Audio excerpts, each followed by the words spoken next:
미국 연방준비제도의 금리 인상 기조가 장기화될 거라는 전망에 미 국채 금리가 치솟고 있습니다.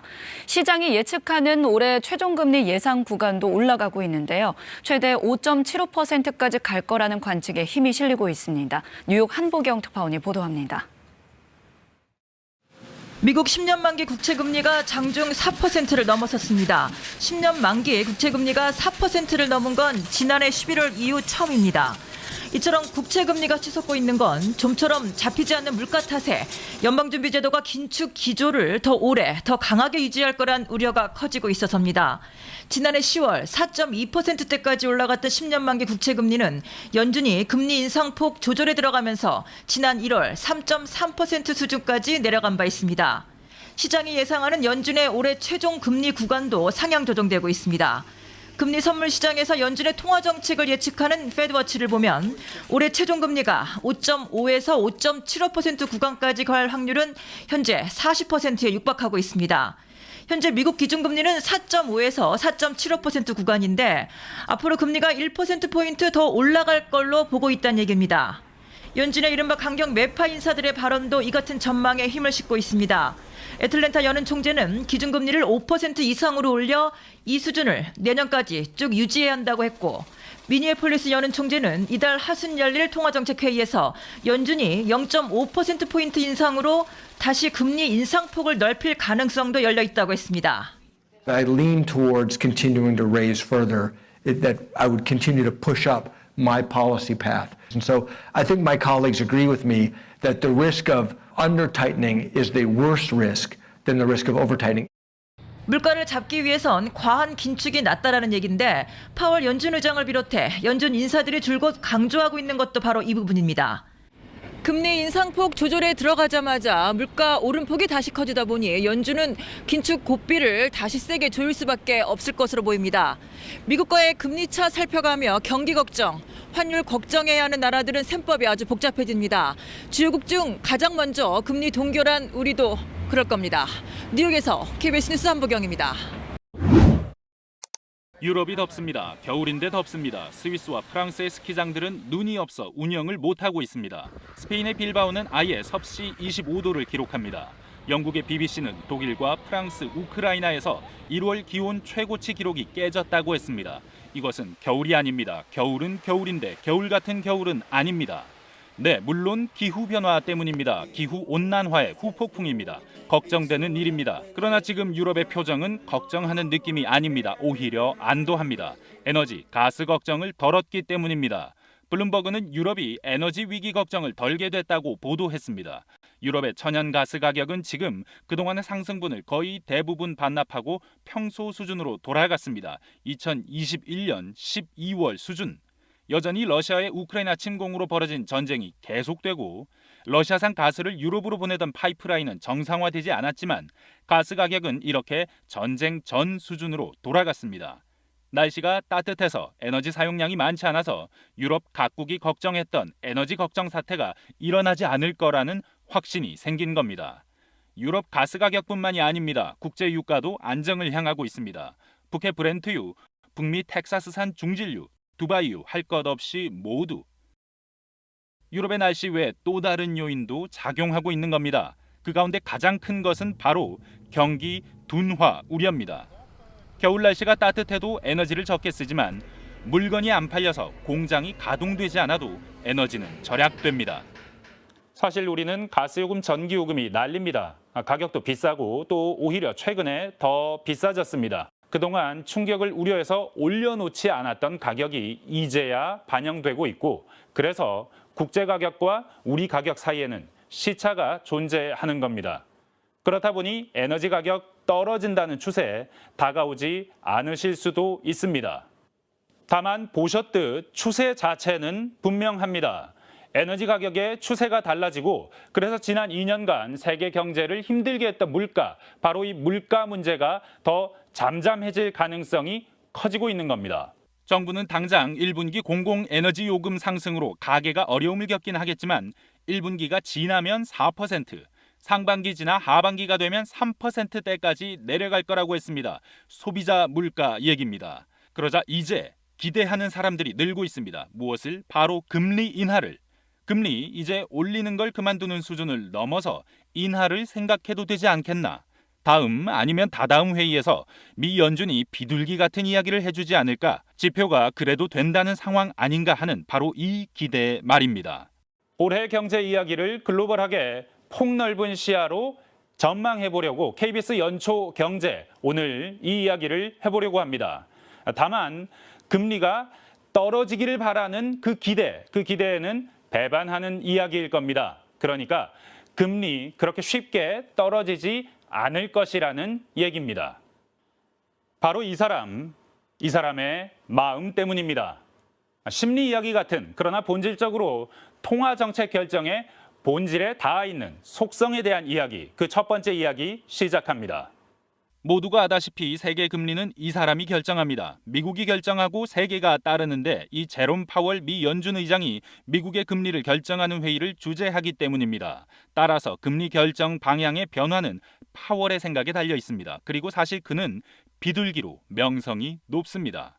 비둘기, 경기 생각해서 금리 낮추기를 좋아하고 올려야 할 때도 적게 올리자고 말하면 그게 비둘기입니다. 그 반대면 매파라고 합니다. 파월이 비둘기인 근거는 차고 넘칩니다. 우선 물가가 본격적으로 치솟기 시작하던 지난 2021년 중반 이후 물가는 일시적으로 오를 뿐이라며 좀 올라도 금리 인상은 하지 않고 인내하겠다고 했습니다. 그러다 도저히 못 버틸 것 같아서 그동안 판단 착오였어. 금리를 좀 올려도 될 것 같다라고 선언한 바로 그 시점에도, 그러니까 2021년 하반기에도 한두 번 제한적으로 올리면 되지 않겠냐는 입장을 시사했습니다. 연준의 의장이 물가 전망에서 통화정책 결정의 근거가 되는 바로 그 전망에서 틀린 겁니다. 비둘기인데 틀렸으니 틀린 비둘기라고 부를 수 있을지도 모르겠습니다. 여튼 이런 틀린 경기 전망은 지난해 2022년에도 내내 계속됐습니다. 우크라이나 전쟁 직전까지도 올해 기준금리 상단을 1%라고 봤고 전쟁 개시 뒤인 3월에도 2%로 봤습니다. 고작 2%. 그러나 물가는 계속 치솟았고 전망은 계속 수정됐습니다. 6월에는 금리 상단을 3.5%까지 급하게 높여 제시하더니 9월에는 4.5%, 12월에는 5% 위로 올렸습니다. 이 이야기가 궁금하면 바로 지금 화면에 뜬 이 기사를 참고하세요. 이렇게까지 틀리고 말을 바꾸는 연준 의장은 없었습니다. 그래서 시장에는 지금의 이 인플레이션의 주범이 예측하지 못하고 대응하지 못한 우유부단한 연준, 그리고 무능한 파월이라고 말하는 사람들이 넘쳐납니다. 파월은 또 유약한 이미지도 갖고 있습니다. 사실 파월은 현 대통령인 바이든이 아닌 트럼프 전 대통령이 임명했는데 트럼프는 파월과 연준을 향해서 입에 담기 어려운 말을 트위터상에서 쏟아낸 것으로 유명합니다. 배짱이 없다, 센스도 없다, 비전도 없다. 이 정도는 점잖습니다. 끔찍한 대화 상대. 연준 미친 것 같다. 중국보다 더 큰 적이다. 최악의 적이다. 심지어 본헤드. 직역하면 뼈대가리 멍청이라고까지 불렀습니다. 왜냐고요? 재선을 앞두고 있었기 때문입니다. 금리를 올리면 안 된다고, 금리를 내려서 유권자들의 주식이, 부동산이 올라야 재선이 될 거라고 믿었기 때문일까요? 급기야 해고해버리겠다는 협박까지 했는데 독립성이 생명인 중앙은행과 그 수장인 파월은 너무나도 곤혹스러웠지만 강한 목소리를 내진 못했습니다. 오히려 금리 인상 와중에 경기가 아직 꺾이지도 않았는데 보험적 성격이라며 트럼프가 원하는 대로 금리를 한 차례 인하하기도 했습니다. 바이든 때는 바이든에게 보조를 맞췄습니다. 파월의 연준 의장 연임을 바이든이 결정하기 때문입니다. 파월은 연임 전에는 비둘기, 연임 뒤에는 매파가 됐습니다. 경기를 부양하려는 정치 지도자 앞에서 온순한 연준 의장. 주가를 생각하는 시장이 앞서서 늘 먼저 행동에 나서는 의장. 시장은 늘 그런 파월을 좋아했습니다. 그러니 이번에 금리를 조만간 내리겠다라고 시사해도 이상할 것이 없어 보이지만, 물론 그래 보이지만 시작부터 계속 말씀드리고 있는 것, 그럴 리는 없다는 것이 이 이야기의 핵심입니다. 여기에 한 사람이 등장합니다. 바로 아서번즈. 닉슨 대통령 시절의 연준 의장을 역임한 바로 이 남자입니다. 역사의 이름을 남긴 연준 의장은 많습니다. 그린스펀, 태평성대를 누린 운 좋은 연준 의장으로 폴 볼커, 인플레이션 파이터로 기록돼 있습니다. 물가를 잡으려고 경기를 일단 완전히 침체시킨 카리스마 넘치는 인물이 폴 볼커입니다. 버냉키는 금융위기를 해결한 소방수입니다. 여기까진 나름 성공한 연준 의장입니다. 그리고 늘 이 성공한 이름들의 끝에 불명예스러운 이름이 하나 호명됩니다. 그게 바로 이 아서 번즈입니다. 아서 번즈, 최악의 연준 의장입니다. 영국의 이코노미스트지는 지난 연말 최종호에서 번즈가 중앙은행 제도 실패의 상징처럼 여겨진다고 했습니다. 연준의 거대한 안티히어로라고도 표현했습니다. 인플레이션 앞에서 나약했고 그래서 경제를 재앙으로 몰고 간 나약한 리더의 이미지 때문입니다. 그 이미지 뒤이은 연준 의장 폴 볼커와 결정적으로 대비됩니다. 번즈는 친구인 닉슨이 재선을 위해서 금리를 낮게 유지해주기를 바랄 때 그렇게 했습니다. 인플레이션 압력이 걷잡을 수 없어졌지만 연준이 월스트리트의 압력에도 불구하고 지속적으로 고금리를 유지하기는 어렵다는 의견을 피력했다가 유약한 연준 의장으로 역사에 남아버렸습니다. 반면 후임인 볼커는 기준금리를 20% 수준까지 끌어올려서 물가를 잡았으니까 히어로가 됐습니다. 번즈는 결국 잘못된 판단의 대명사, 안티 히어로가 된 겁니다. 단순히 금리를 낮추면 번즈처럼 실패한다는 얘기가 아닙니다. 조금 더 깊이 들어가면 조금 더 보입니다. 당시 상황 속으로 조금만 더 들어가 보겠습니다. 그러기 위해선 그래프 하나가 필요합니다. 자, 이번 이야기에서 가장 중요한 그래프, 지금부터 잠시만 화면에 집중해 주시죠. 파란 선은 기준금리인 연방기금 실효금리입니다. 녹색은 소비자 물가, 그 중에서도 물가의 기조적인 흐름을 반영하는 식품, 에너지, 재외 지수입니다.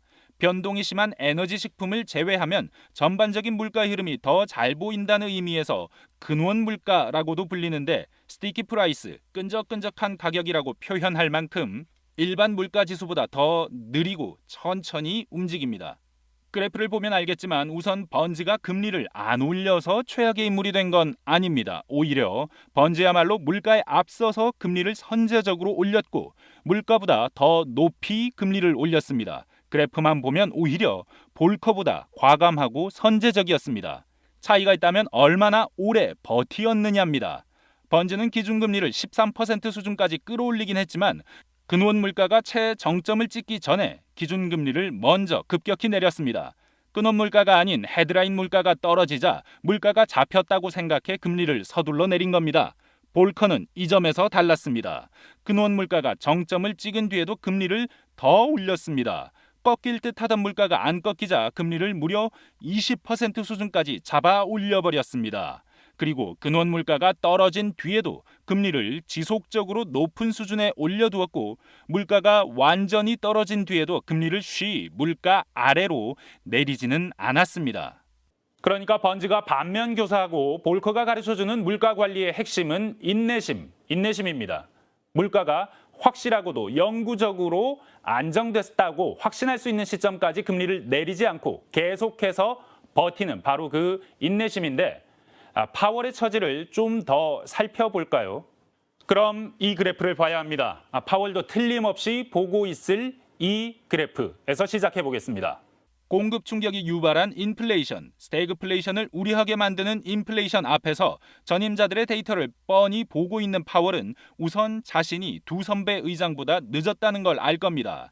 사실 파월은 세 사람 중 유일하게 근원 물가 오름세보다 뒤처져서 금리를 올리기 시작했습니다. 속도도 그랬는데 지금 현재도 물가 수준보다 기준금리 수준을 더 높이지도 못했습니다. 사실 아서번즈조차도 물가보다 기준금리를 더 높게 올렸었습니다. 그랬는데도 물가를 못 잡았죠. 보기에 따라선 파월은 금리를 번즈만큼도 못 올린 것으로 보일 수 있습니다. 그런데 2023년 이제 금리를 그만 내려달라는 투자자들의 아우성이 넘쳐나는 바로 지금 이 순간 물가가 잡혔는지 확신할 수 있는 사람 있습니까? 물가와 함께 연준이 경기 둔화의 신호로 활용하려고 하는 고용지표, 실업률, 신규 취업자 수가 충분히 나빠졌다는 신호가 있습니까? 아닙니다. 아직 아닙니다. 경기 침체에 들어섰다는 증거는 아직 어디에도 없습니다. 이런 상황에서 파월이 만약에 지금 섣부르게 금리를 내렸다가 물가가 다시 치솟으면 어떡하냐라는 걱정을 하지 않을 수는 없습니다. 만약 그런 상황이 된다면 그 대가는 가혹할 겁니다. 아서번즈처럼 물가를 잡지 못한 무능한 연준 의장, 대통령과 시장의 눈치를 보다가 정작 연준 본연의 임무를 다하지 못한 연준 의장으로 역사에 기록될 가능성이 높기 때문입니다. 이 얼마나 실존적인 그리고 고독한 결정의 순간이겠습니까? 사실 번즈는 무죄라는 주장도 있습니다. 실제로 억울할 수 있어 보이는 포인트도 있습니다. 영국의 이코노미스트지가 이 지점을 지적해 보였습니다. 우선은 번즈는 금리를 13%까지 굉장히 많이 올렸다고 지적합니다. 불운하게도 물가가 그보다 더 치솟았을 뿐이라는 것이죠. 후임인 볼커는 이 13%는 부족하다라는 사실을 전임자의 실패를 통해 알았고 그래서 똑같은 실패를 반복하지 않을 수 있었습니다. 그러니까 공급 충격이라는 초유의 사태 앞에서 번즈도 최선을 다했다는 얘기입니다. 다음은 데이터가 불운했다. 1975년 미국의 1분기 GDP 속보치가 연율로 10% 크게 감소하고 인플레도 꺾인 것으로 나왔습니다. 번즈는 그걸 보고 금리를 공격적으로 낮췄습니다. 그런데 이 데이터가 틀린 데이터로 판명됐습니다. 나중에요. 사실 GDP는 그리 많이 줄지 않았고 인플레는 지속됐던 겁니다. 데이터의 오류가 번즈의 발목을 잡은 겁니다. 마지막으로 번즈는 물가를 잡았다라는 논리도 있습니다. 번즈 재임기에 닥친 오일 쇼크는 1차 오일 쇼크. 1973년에 왔고 번즈 임기 내에 마무리됐습니다. 바로 번즈가 금리를 올렸기 때문입니다. 그리고 번즈의 임기는 1978년 1월에 끝납니다. 그때까지도 물가는 다시 오르지 않았습니다. 물론 6% 정도여서 완전히 꺾인 것도 아니긴 했지만요. 여튼 물가가 다시 급하게 오른 것은 번즈 임기 뒤입니다. 2차 오일 쇼크로 1978년 번즈가 그만둔 뒤에 찾아왔기 때문입니다. 자, 그러니 2차 오일 쇼크로 인한 충격이 번즈의 잘못은 아니다라고 말할 수도 있는 것 아니겠습니까? 그러나 이렇게 과학적으로 변호해 줘봤자 다 소용이 없습니다. 어떤 변호를 해도 번즈는 영원히 중앙은행 실패의 상징으로 자리할 뿐입니다. 물가보다 먼저 금리를 내리고 또 물가가 완전히 안정됐는지 확인하지 않고 금리를 더 내려버린 죄는 역사의 법정에 아로 새겨져 있습니다. 자, 연준 의장도 사람입니다. 그 역시 이런 역사의 법정을 생각하지 않을 수 없습니다. 파월은 꺼진 불도 다시 보고 또 볼 수밖에 없습니다. 그러니 만약 여러분이 파월이라면 금리를 빨리 내리겠습니까? 아니지 않겠습니까? 끝없이 의심해야 할 겁니다. 코로나19 이후 또 러시아의 우크라이나 침공 이후 치솟은 물가 확실히 잡았나? 데이터는 도저히 의심할 수 없을 정도로 그 사실을 증명하나?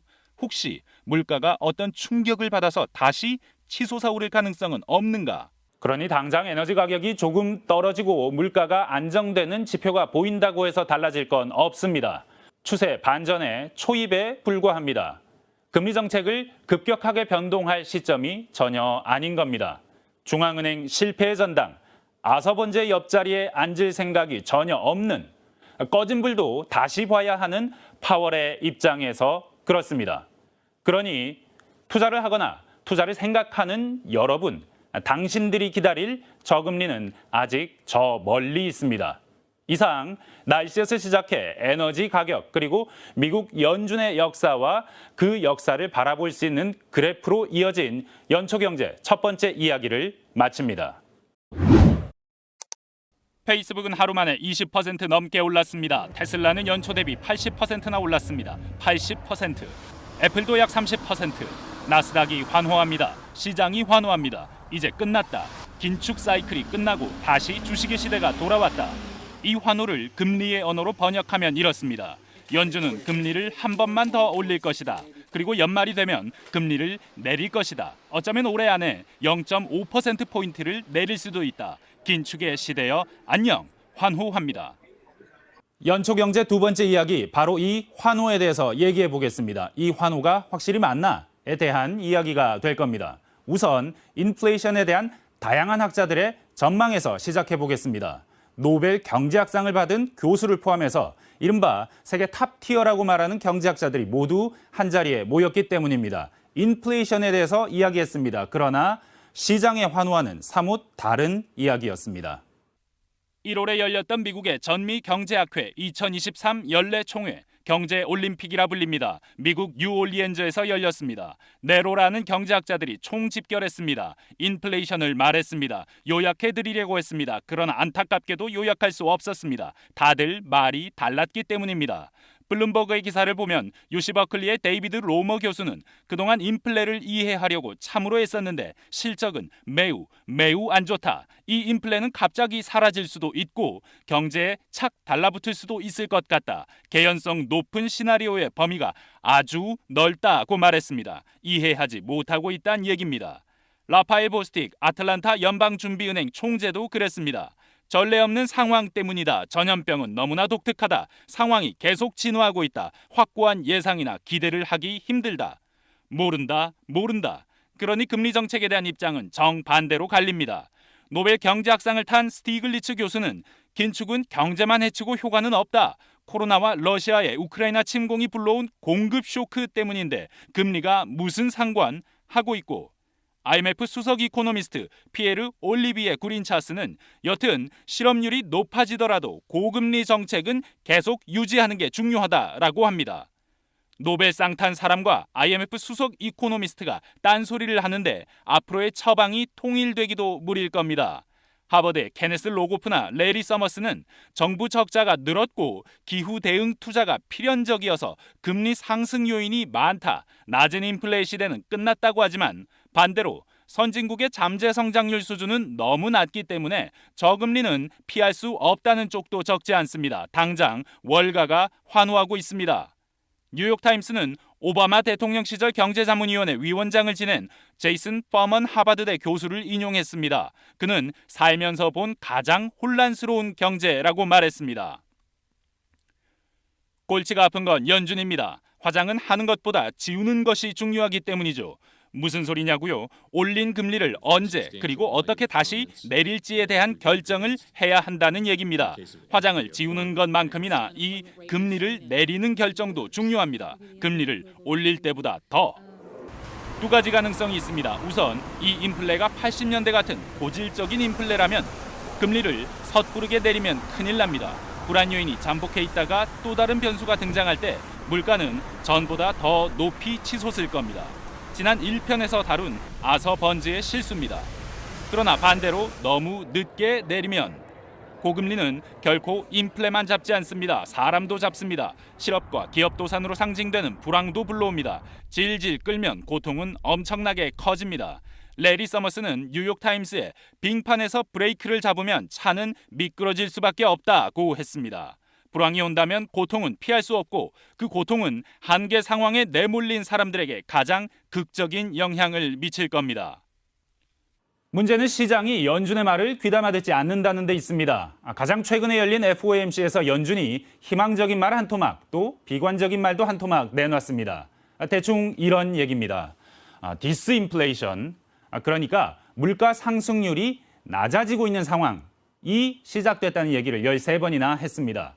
금리 인상 정책에 효과가 있다는 말이니까 희망적이긴 말이긴 한데 동시에 아직 싸움은 끝나지 않았다. 승리 선언을 할 때가 아니다. 금리는 여러 번 더, 한 번이 아니라 여러 번 더 올려야 한다고 분명히 이야기를 했습니다. 분명히 한 번이 아니고 여러 번. 그런데 시장은 왜 환호할까요? 아니야, 한 번이야. 그리고 연말엔 내릴 거야. 라고 철석같이 믿고 있기 때문입니다. 로이터는 이 상황을 이런 그래프로 그렸습니다.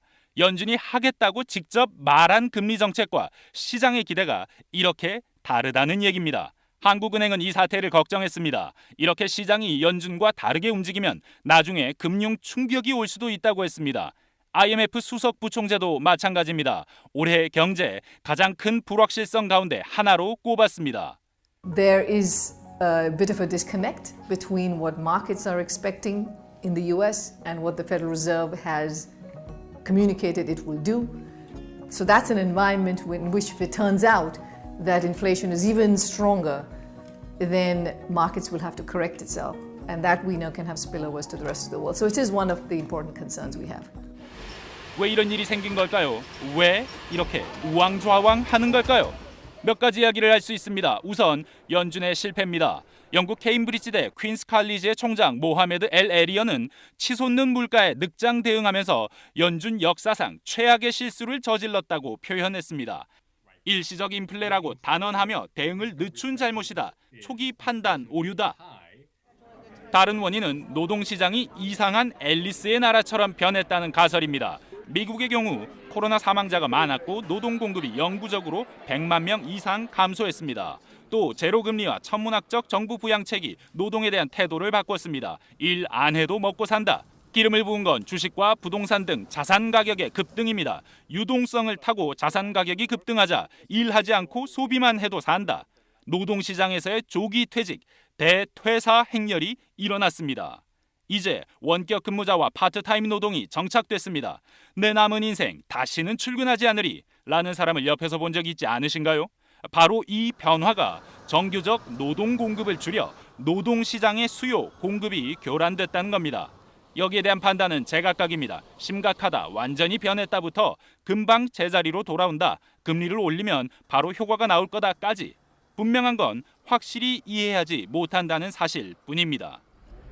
그리고 마지막으로 세계 경제의 전환점, 충격의 시대가 왔다는 얘기도 있습니다.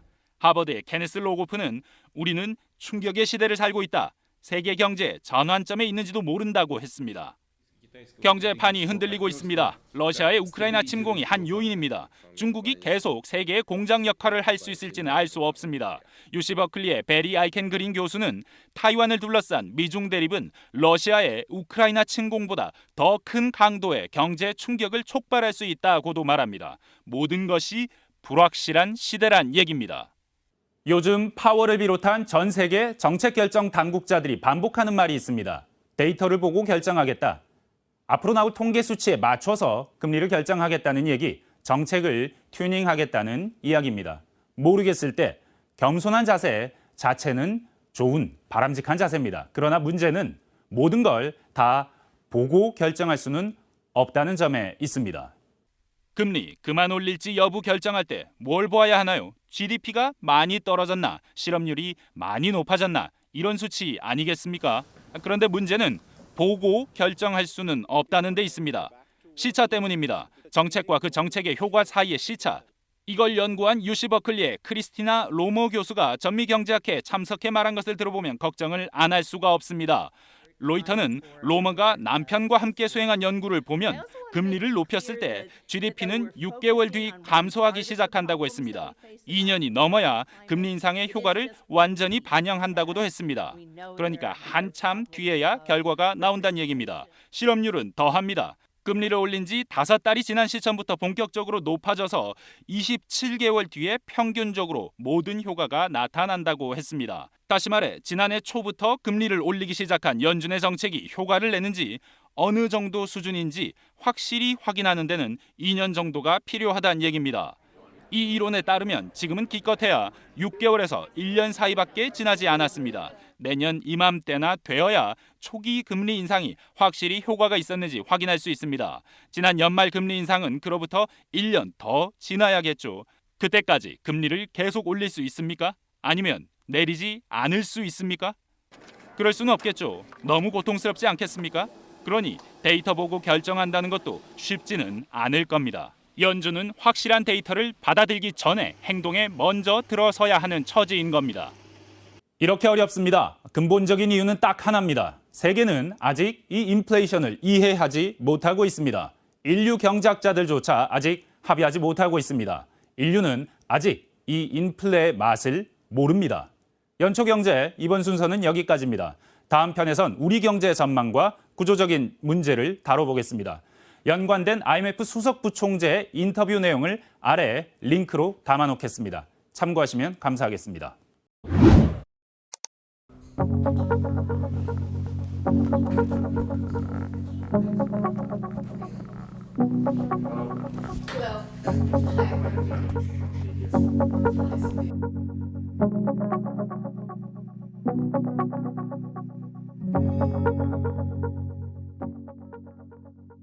Yeah, even though it's less gloomy, but it's still gloomy this year. Can you explain? We see a tough year ahead for the global economy, but there are signs of resilience. So we have upgraded our growth for 2023. Previously it was 2.7%, we've upgraded it to 2.9%. And importantly, we expect growth to bottom out this year, which means with the end of the year, we expect to see improvement and into 2024, when growth will go up to 3.1%. Actually going up, and are there any specific reason for it? So the upgrade that we have of 2.9% from 2.7% comes partly from China, which is China reopened quite suddenly towards the end of last year. And we expect to see growth come back and somewhat strongly, especially starting on the second quarter of this year, as private consumption recovers and you have higher mobility in China. In addition, in Europe, the winter was less severe than we were expecting, and energy prices have also come down. So these forces help the global economy to some extent, and which is why we had the upward revision.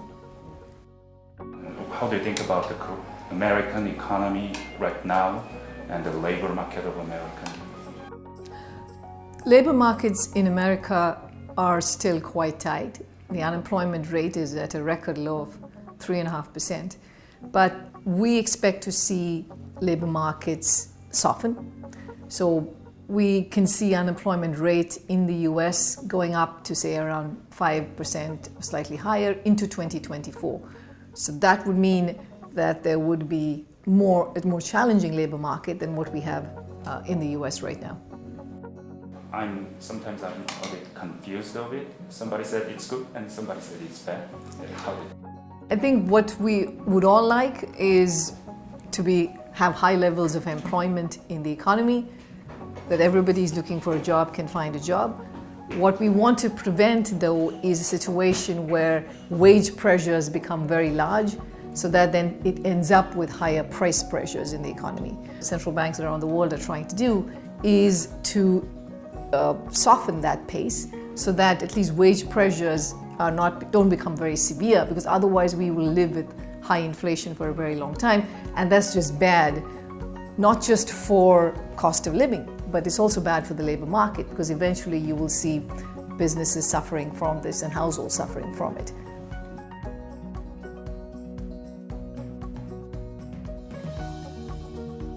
We would have the concern about having both high inflation with very weak growth. So it's very important to bring down inflation durably. This time it's Korea, yeah. Even though IMF slightly increased the growth rate, but the Korean one is going down. So compared to last year, there is much more tightening of financial conditions globally and also in Korea. So because of that, we are seeing some slowing down in the economy, also coming from weakness in external demand. So if you look at the data for the last quarter of last year, there was negative growth, and that had to do with weakness in external demand, a worsening trade balance. That was the primary factor. Now, there are some early signs of softening private consumption. That is probably going to continue into this year. The other sector that is slowing down is the real estate sector in Korea. That is another area where adjustment is happening. But we think that this is the adjustment that's required to bring down inflation durably. And this is a healthy adjustment to happen. But then later on, we could see signs of recovery. So therefore, we will see growth slow down. But at the same time, we do see that in the second half, that growth will start looking up again for Korea, and one of the positive spillovers comes from the recovery in China. I just want to ask you the policy evaluation or suggestion. So in the case of monetary policy, I agree with Governor Rhee in terms of the trade-offs that have to be faced, which is you want to bring inflation down. The good news is that we think that inflation will gradually decline this year, especially core inflation. So we should expect that to go down. But you have to be data dependent, and you have to go by what you're seeing in these different pieces of information, the real activity on inflation, on the housing sector. and now we increase the price of the gas or electricity. How do you think about the government's energy policy, especially South Korea? So the government right now wants to do a very targeted support approach, and that we would agree with, which is that our advice is for countries to provide targeted support on a temporary basis, so to provide it to the vulnerable households and not to provide it more broad-based manner.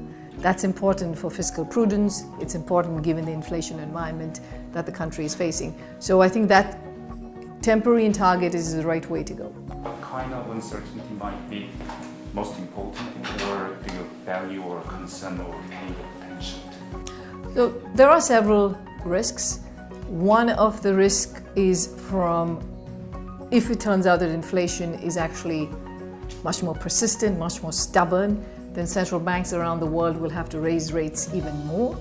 I think that can lead to corrections in markets, and you could end up with a much faster tightening of global financial conditions, which has implications for, the US, but also for the rest of the world. A second risk is with respect to the war. The war is not over. We could see a further escalation, sanctions and counter-sanctions. That has implications for the global economy.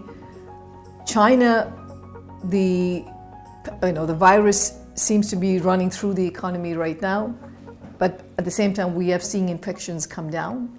So in our baseline scenario, we have that the health crisis resolves itself relatively quickly and we see a resumption in private consumption. But if that's not the case, then that would be another downside risk. And lastly, geo-economic fragmentation is something that we are quite concerned about. That countries are turning more protectionist, which is they want to move production back home. That we know is going to be damaging for the global economy. I think it is very important to make sure that inflation comes down durably. There is a bit of a disconnect between what markets are expecting in the US and what the Federal Reserve has communicated it will do. So that's an environment in which, if it turns out that inflation is even stronger, then markets will have to correct itself. And that we know can have spillovers to the rest of the world. So it is one of the important concerns we have. The IMF continues to learn from its experiences of the past, and of course learns from all the knowledge that gets generated with all the research that happens both at the IMF but also externally. So we adapt with incoming knowledge, learn from both our mistakes and from the successes that we have in how we've evolved our view. But I think we just have a much better understanding now of how inequality and poverty can affect macro variables, including the ability functioning of monetary policy and fiscal policy. So in our programs, for instance, we make sure that even if a country is reducing fiscal spending, it's important that they provide for the most vulnerable people social safety nets. More generally, climate has become a big issue for us to deal with because many countries are getting hit with climate shocks and they're having external financing problems that come with it. So we're focused on climate, digital money, digital currencies, another big issue. So as the new topics have come up, we have expanded our work in all these important areas. Equal access to opportunity when it comes to education, when it comes to healthcare, when it comes to financial literacy, all of this is absolutely critical to be able to reduce inequality. We've seen countries where the intergenerational mobility has come down because of differences in access to these kinds of opportunities, and that's important to fix. Of course, the particular policies you have on the fiscal side, whether it comes to tax policy and expenditure policy, also play a very important role. I loved Parasite. Parasite. I watched Squid Games. You might like.